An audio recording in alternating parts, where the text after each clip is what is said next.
Que faut-il faire pour aller en enfer? La réponse est très simple. Rien. On y va naturellement. Romains 3, 10, 12. La plupart des gens croient que l'homme est foncièrement bon et que s'il ne fait rien de très dramatique durant sa vie, comme tuer ou voler, il va aller au ciel à la fin de ses jours. Malheureusement, Dieu nous voit d'un autre œil. Et étant donné que c'est lui, selon sa vision, qui te jugera à la fin de tes jours, il serait avantageux pour toi de savoir sur quelle base se fera ce jugement. Premièrement, il nous dit dans la Bible sa parole écrite. Ne savez-vous pas que les injustes n'hériteront point le royaume de Dieu? Qui Dieu voit-il comme injuste? Le verset continue, ni les impudiques, ni les idolâtres, ni les adultères, ni les efféminés, ni les infâmes, ni les voleurs, ni les cupides, ni les ivrognes, ni les outrageux, ni les ravisseurs n'hériteront le royaume de Dieu.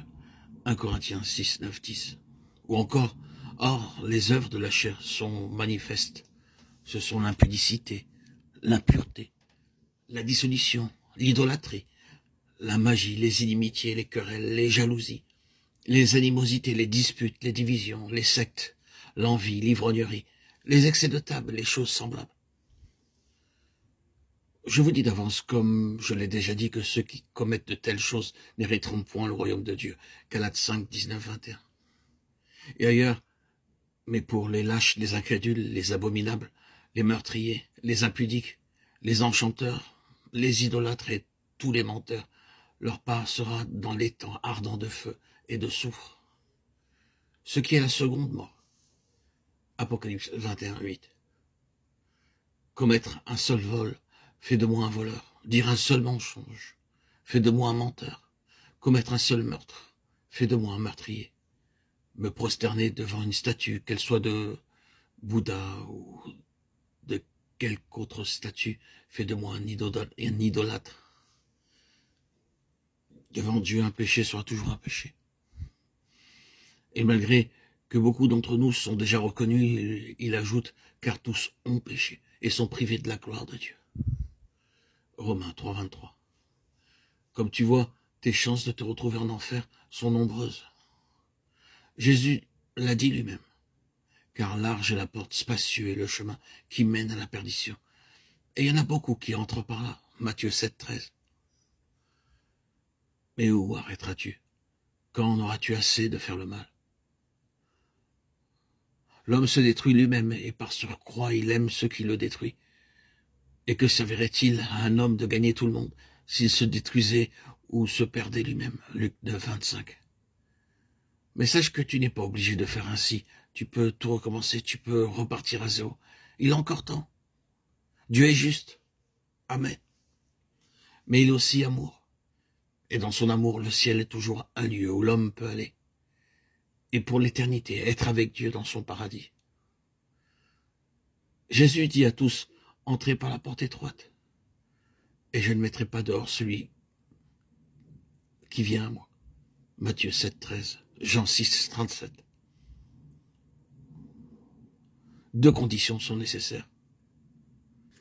La première est de se repentir, ce qui implique un changement d'attitude à l'égard du péché.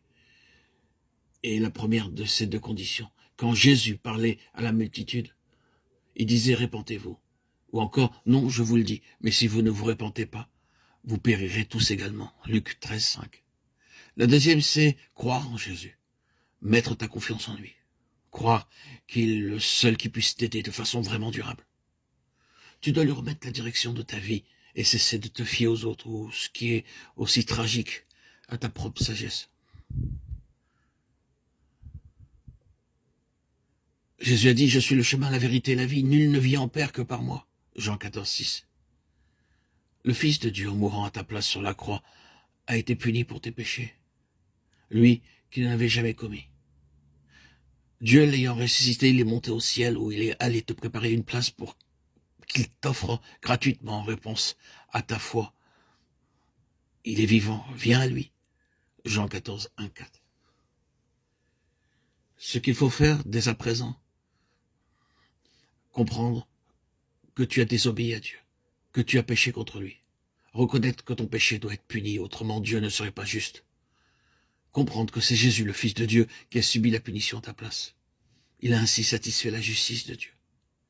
Répands-toi, détourne-toi de tes péchés, demande à Jésus de te sauver. Confesse tes péchés au Seigneur. Humilie-toi devant lui. Agenouille-toi. Demande-lui pardon. Accepte-le comme ton sauveur personnel et le Seigneur de ta vie. Si tu n'as pas les mots, fais une courte prière.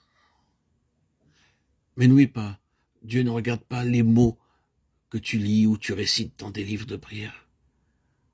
Mais ton cœur. Demande au Seigneur de te sauver, de t'aider, de te réconcilier avec lui.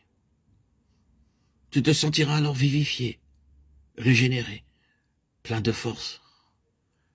Tu recevras sûrement l'Esprit Saint. Annonce au Seigneur.